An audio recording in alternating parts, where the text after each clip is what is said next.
Afternoon, homies, back again, and we are here with another topic related to something that one of you guys had left in the comments about emotion management, basically. Somebody had kind of discussed a little bit about having some issues with family members and maybe just friends or other people that you know. This could be coworkers, really anybody, and just kind of want to get into a talk about what to do when it comes to managing your anger or how to deal with frustrating people, you know. So I guess to kind of begin on that topic, man, is there anything that you tell people to do when it comes to like dealing with people that like piss you off, man? Is there any advice you like to give? Don't engage with them. That's like the biggest thing in that we tell people. Well, I tell people, I can't speak for you, but like when people are trying to tick you off, like if you engage with them, if you give them anything to go off of, like even if you just say like so, then oh yeah, well let me sew you, and like it's gonna just keep going on and on and on. But if you don't say anything back, then what do they got? Depending on just the person's motives, some people are really there to pick with you. You know, it's not even about the content of what you're arguing about. It's not about anybody even being right or wrong, or even them really even caring about what the discussion actually is.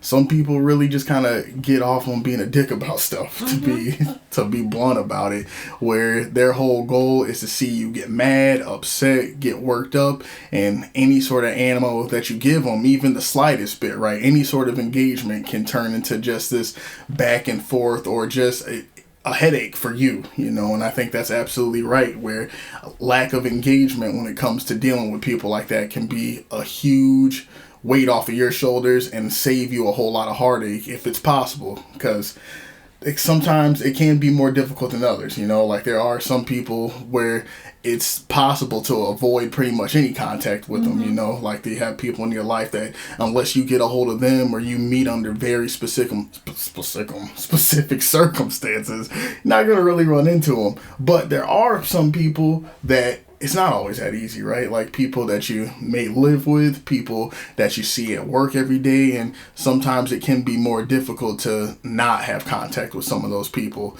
So I think that's a good start though, man, where to make it easy, if it is at all possible, to minimize contact with the person that you're talking to, definitely do that. Don't put yourself into more of a headache than you need to. But well, we talk about like, I've talked about my ex, and he'll send me these really rude text messages, or whenever I don't talk to him in person, but I'll get these horrible text messages and I don't respond. If I respond in anything, then I get called even worse names than I already was for nothing. Like I didn't even send anything and I'll get horrible messages.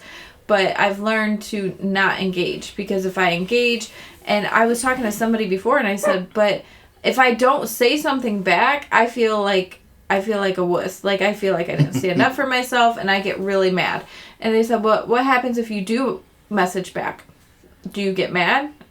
Yeah. Do you get more mad? Yeah. Like I escalate to the point where like I can run my mouth like nobody else. But if I'm engaging in it, then I'm gonna take it from, oh yeah, that was annoying what they said or what they did. But now it's up to, I'm angry, and now I'm going to try to destroy your life, and now it's interfering with my day. And where does it get you, you know? Because I'm still mad, but I'm more mad now. And depending on the person you're talking to, you're not going to get through to them, you know? Like, you're not going to be able to say something rational or logical and get this person to stop being how they are, because that's not what it's about for them, you know? It's not even about the argument. It's not about them actually even caring about what's going on. They're looking for the reaction, you know? And because then you look like the jackhole. Because a lot of times, like, the things that they're saying are just like little things that they can say that to an outside person it seems like it's nothing. Like it's just like some little like underlying thing where you know what their intention is, but the other people are like, wow, you totally like you flipped over that little thing. Like all they did was say, how is this going for you? And other people don't know that that's like a horrible situation for you. This passive aggression, gaslighting, and I think we could give a definition of that, because I think that's something that kind of gets thrown around without some people even really knowing what it means, to be honest. But Just gaslighting is when somebody is deliberately doing things to instigate an argument or a fight. Like it may not even have to be necessarily like fighting words or like put them up and just like that kind of crap, but they're doing things because they know you, that they know will purposefully get an emotional or an anger response out of you. And that's why, just going off of what you had said, man, where you want to give them as little as possible, and I think it's important too when it comes to emotional management. Why it's so significant is that you don't want to give anybody more power over you than is needed. Like when somebody is able to like set you off that bad or tell you something, and all it takes is like one word, one sentence, or for them to bring up one thing, and then you're flying off the handle. That person has you on a leash, like that person is in complete control of how you're going to feel at that moment. And sometimes even for the whole day, an interaction like that can mess you up. But we say that they're living rent free in your head. Mm-hmm. Yeah, exactly, man. And if you guys game, man, you know what they're talking about. Mind games is something that is in a bunch of different spaces, right? Like people play mind games in competitions, sports, video games, and relationships. Relationships can have a whole lot of mind games going on depending on who the person is and who you're dealing with and stuff, right? And you're definitely letting them live rent free, man. Like all they have to do is say a certain thing or bring up a certain topic, and next thing you know, you're flying off the handle. What's important to remember, man, is that some people think that when they get angry, they have the power now or they're in control, and it's the exact opposite. Mm-hmm. The minute that let your anger take over, you are so predictable, like that aggression gets the better of you. And when you get set off like that, people know exactly what direction they can take the conversation. They know how to get you to act out, and they can make you look like a fool or just feel like a piece of crap with very little effort if you allow that stuff to do that. If you allow those things to really occupy that space in your head. I think about I was just talking to my mom about this yesterday. My ex tries to call me by a nickname. Oh, hey, Cassie. You always do this and blah, blah, blah. I don't care that I'm getting called Cassie. I don't go by it, but he thinks that it bugs me. So, because I don't go by it. So, he tries to use that, or he tries to use other people's, little nicknames, or, their real name. He tries to use my husband's middle name. People call him by his middle name. He goes by his middle name, and he just doesn't know that. You're breaking stuff. I'm breaking everything. I'm dropping everything. Got the drops. So it's just those little things that he thinks are getting to me, but in the past it might have gotten a reaction, but I don't give anything. Even if I'm pissed and I want to destroy something, you're not going to get any response from me except I don't respond unless I have to. I might say, does this pertain to our son? And even if you are upset in the moment, doing your best to control your reaction and your response as best as you can while you're in that moment with the person, I feel like is a big thing too, because it goes a long way, even if you're super heated up about it or somebody did get to you, not giving them that power or the satisfaction to know how much it's upsetting you can really turn the tide of a conversation too. If you are just reactive to everything, you're never in control, and that's a dangerous place to be. It's kind of fun to make somebody what buttons can I press now? Well, that's why they do it, right? There's that amusement factor, man. We had talked about that. Half the fun of it is they like seeing you get upset. We think about our toddler.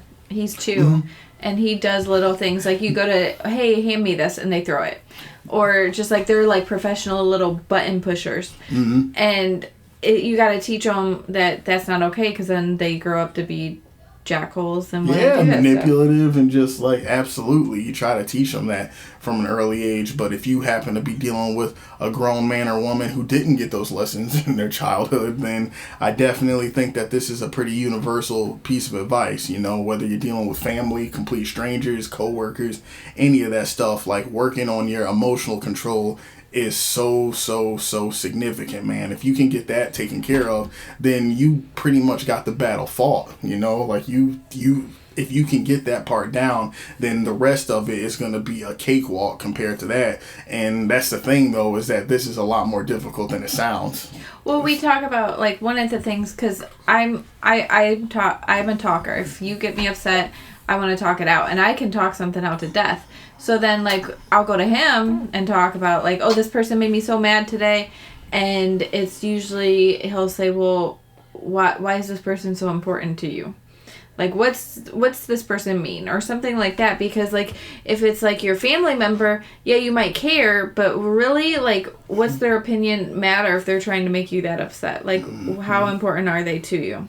And that's something extremely important to remember as well, is like, are you overvaluing people's opinion? You know, like, if when you have that kind of reaction to somebody, I think it's important to take a step back and really think, like, why did this get me so upset? You know, like, if something has the power to get you that angry or set you off that bad, that means you're putting some kind of value on it, you know? And that person. And that person, you're putting a value on what that person thinks. And if this isn't somebody you like, or if this isn't somebody that cares about you, then why are you giving them that much control over, like, your emotions and your state of mind, you know? Something that I tell everybody is, and it's so cliche type now, but pay attention to who's clapping when you're succeeding and who's there to razz you and bring up the past.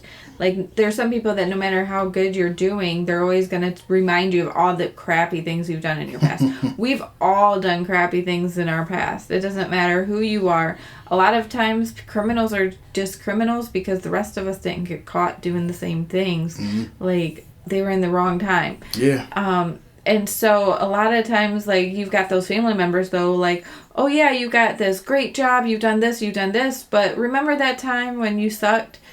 And it's like, oh, yeah, I do remember that every single day of my life. Thank you for reminding me. Right. I'm trying to get past that, though. You couldn't just celebrate or, like, be happy for me and say, like, oh, that's cool. Like, you had to do something to try to, quote unquote, knock you down a peg, you know, like, oh, you're getting a little too high and mighty there, bud. You might want to get off that high horse a little bit. That's significant to keep an eye on, man, to observe that, like, the people that you have around you, and goes right back to what we were saying about, why are you putting so much significance on another person's opinion? You know, because some people think that they don't, right? Where, like, people are quick to say, like, I don't give a shit what that person thinks. Like, who gives a crap? Like, that person sucks. Like, they're a jackass, blah, blah, blah. And they'll insult them all day. But that person still has the ability to be in their head the entire day off of one comment, you know? And it goes with social media and stuff. We seek out that validation even more than we did in the past, because there's that like button.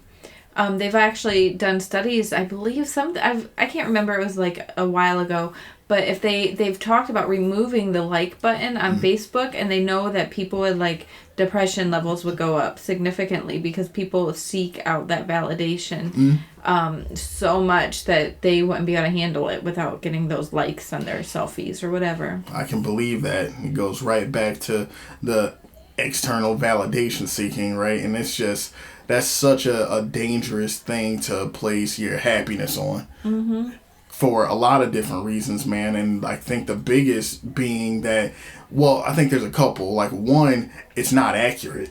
You know, like, people can be celebrated for things that is no reason to be proud of, you know? Like, there's a lot of people that are celebrated or get accolades and, like, have people cheering them on that have done some genuinely disgusting stuff, or just, like, haven't done anything in the grand scheme that's, like, worthy of praise, but maybe they have like an insulated fan base. Maybe they're in, like, an echo chamber where everybody's like, oh, you're so great, and, like, they're not getting any real genuine feedback. So that's one thing to think about, man, is that, like, social media likes and all that other sort of stuff, it comes from a very not real place, if that makes any sense. And we've talked about that before with, like, people playing it off like they're these perfect parents or perfect in any way or just doing well in general, who actually suck in real life.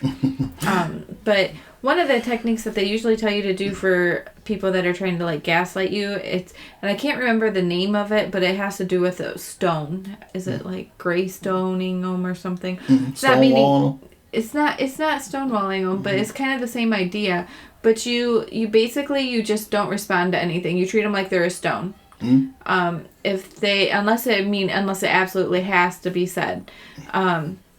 And responding to an angry thing generally does not have to be be said. So basically, treating them like they don't matter to you whatsoever. Treat them like that stone pet rock type thing from the 80s, and they don't do anything. Pet rock. Well, that's accurate though, and it goes, I think, back to the sentiment we talked about of not valuing what they have to say. You know, like it goes right back to that, where if you are engaging with somebody as little as possible, you're actively showing that, like, look, you're not worth the energy that it would take to engage in this argument with you. And it's hard, especially if it's like your family members and stuff like that, because you've got your family members and they're supposed to want to be the best for you, and you've known them probably your whole life, and all this stuff's going on, and then you're like, "Yay, guess what? I just did this," and they're like, "Oh." Well, blah blah blah. Or like you walk in and they're like, "Oh, you've gained weight."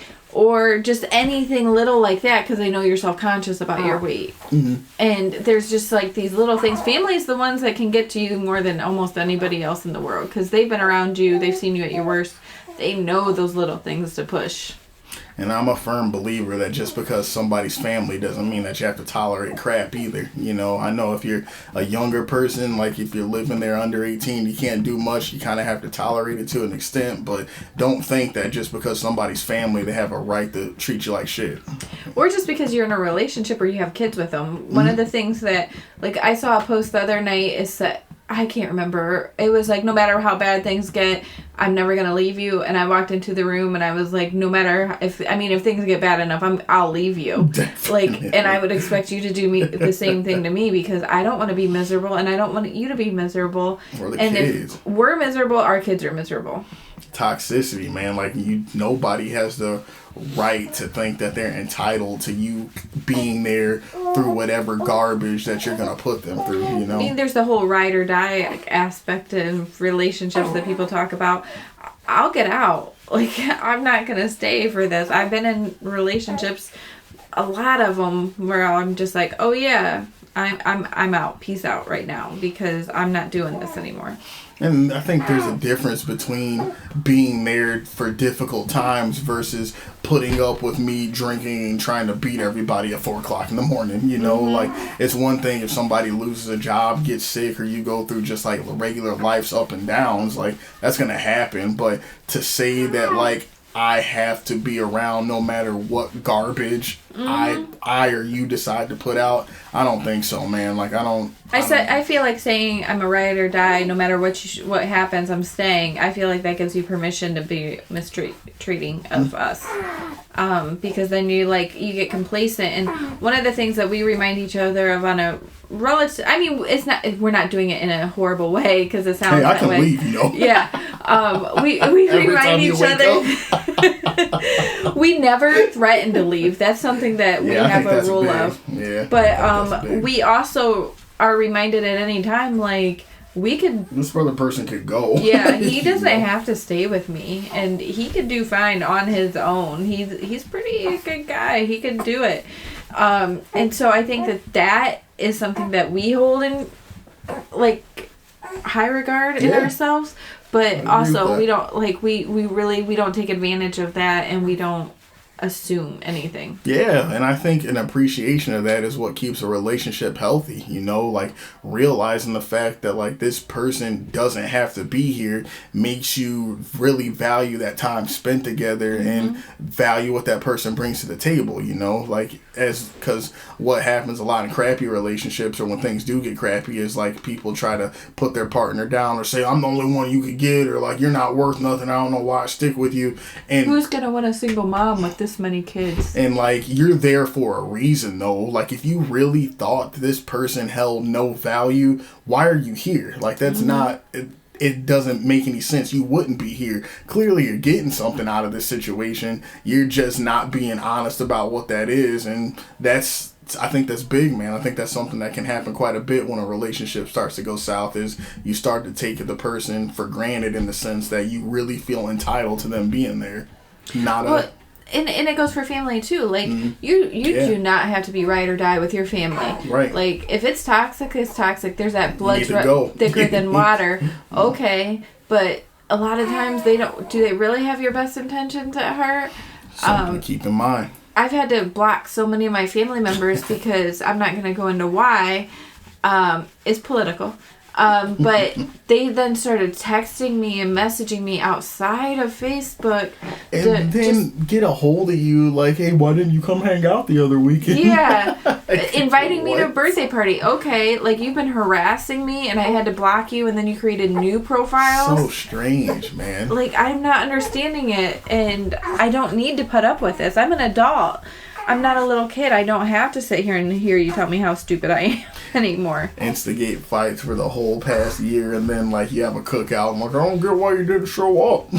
And nobody talks to me. Right, and then you do go, and it's just awkward. Like, oh, she thinks she's better than us because she went to school. Like, and you probably make more than me. Like, I'm not trying to feel that way.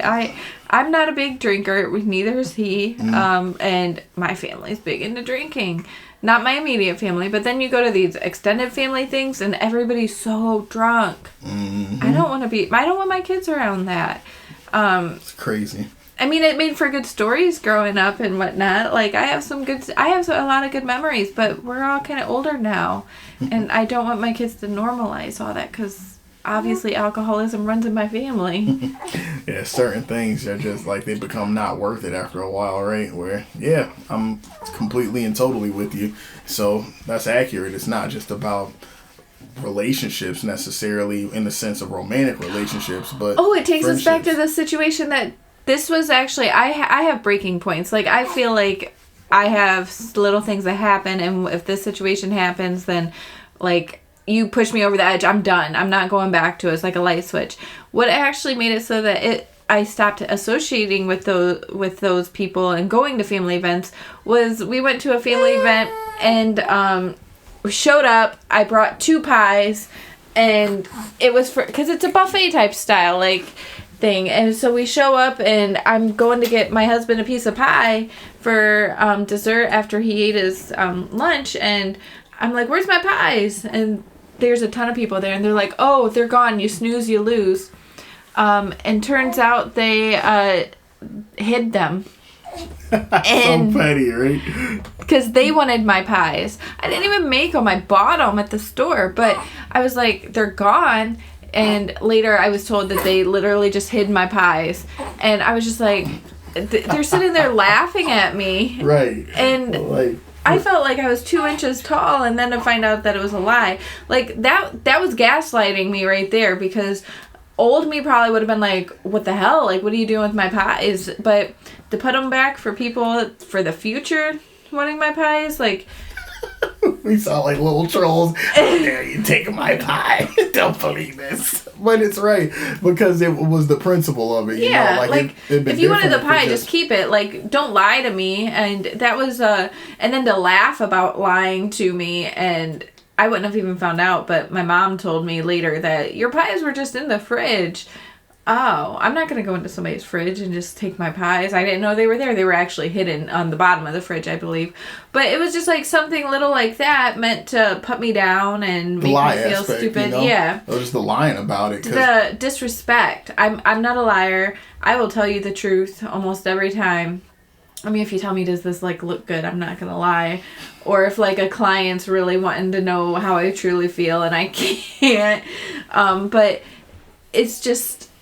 don't be disrespectful, and I didn't engage it. We just left. We haven't been back. Mm-hmm. We haven't been back to a single thing ever again. And I don't think we feel left out. There are plenty of other things to do. But yeah, the deception aspect of it, man. So, yeah, when it comes to just the respect and figuring out the best thing for your emotions and your own personal situation, don't feel like you just gotta take crap just because it's a family member either. But it's important. This all goes back to the emotional control part, where the biggest thing that you can do for yourself when it comes to really managing like quote unquote difficult people is having your own self under control, you know, and feeling like what you feel like you deserve too. Oh yeah, the value that you put on yourself, you know. Well, and that's it, man. I think the biggest reason that somebody can get a hold of you, like with insults or other things like that, is if you are insecure yourself, you know. Like, if you don't believe you have self-worth, or if you don't believe that you're worth a damn,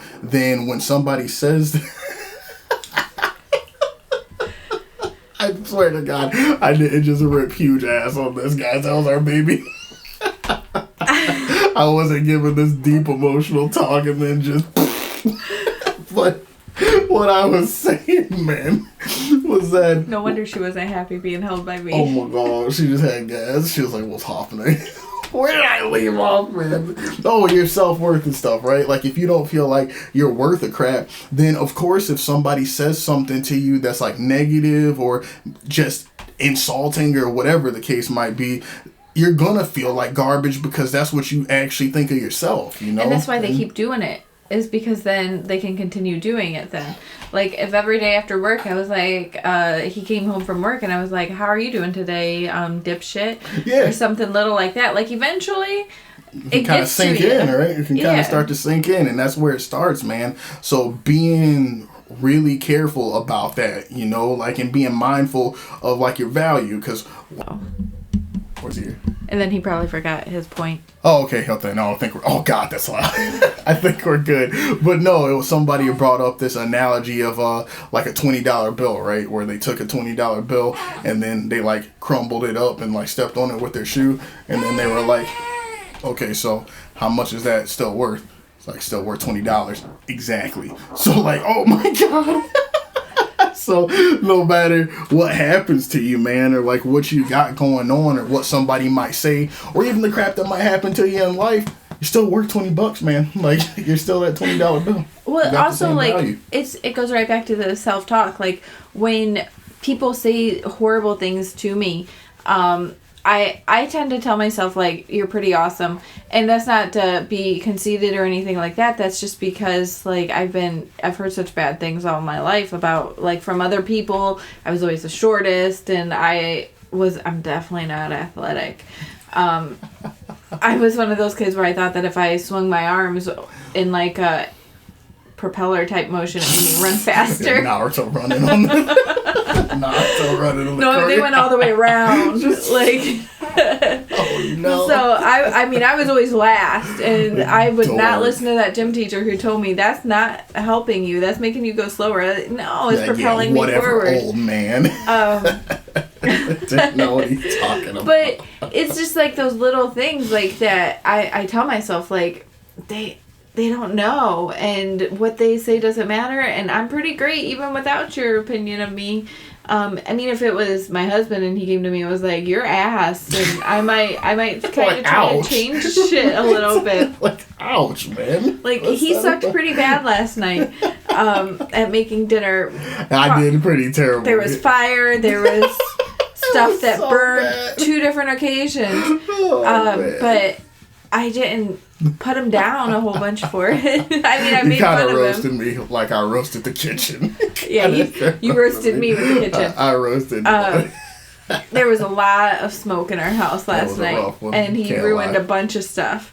Oh, no. It was like a pan and a lid, but that's besides the point. It was a whole George Foreman, a pan, and a lid. I forgot about the George Foreman.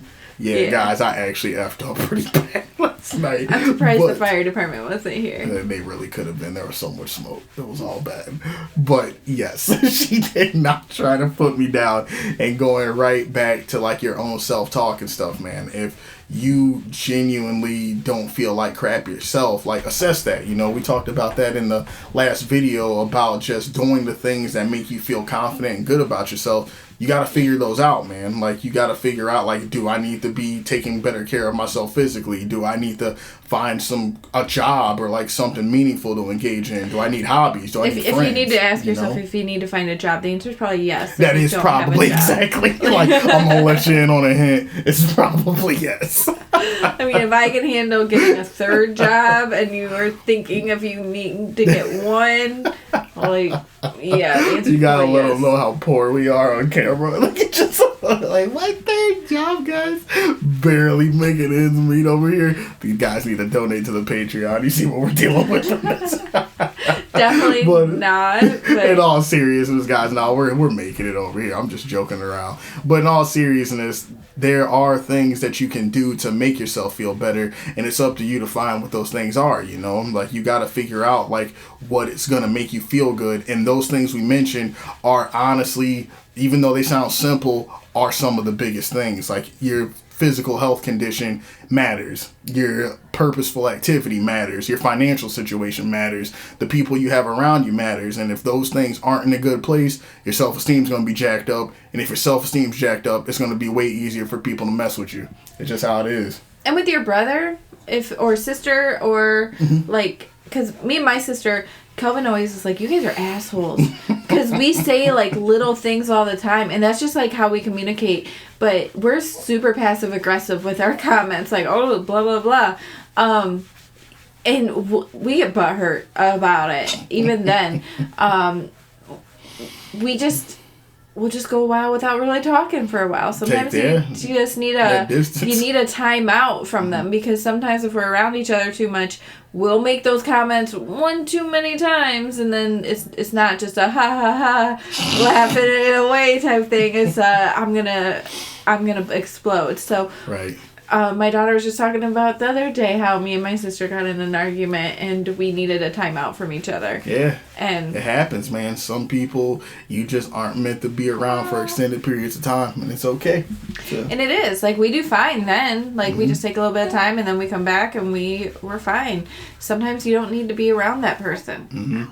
And so I think that's probably a good place to kind of just do a recap and conclude, you know, like in order. Stay away from sucky people. Yeah, stay away from sucky people and do what you need to do so you know that, do what you need to do so you know that you don't suck, basically, you know, like staying away from people that gaslight you, make you feel like garbage, or at least keep as much distance and space as you can, but also simultaneously working on self-improvement, you know, like doing whatever that means for you, because I'm not going to tell you specifically like this is exactly what you need, because we all got different areas that we need work, you know. And just because somebody's telling you need to improve in an area, it also doesn't mean that you need to meet their criteria either. Because this is about you, right? This isn't about what makes somebody else look at you differently. This is about like what makes you sincerely happier with yourself. Because that's the only way that you're gonna be better, you know. That's the only way that you're gonna actually change, is if you can really look at yourself and say like, you know what, I'm kind of awesome, you know, like I'm kind of okay.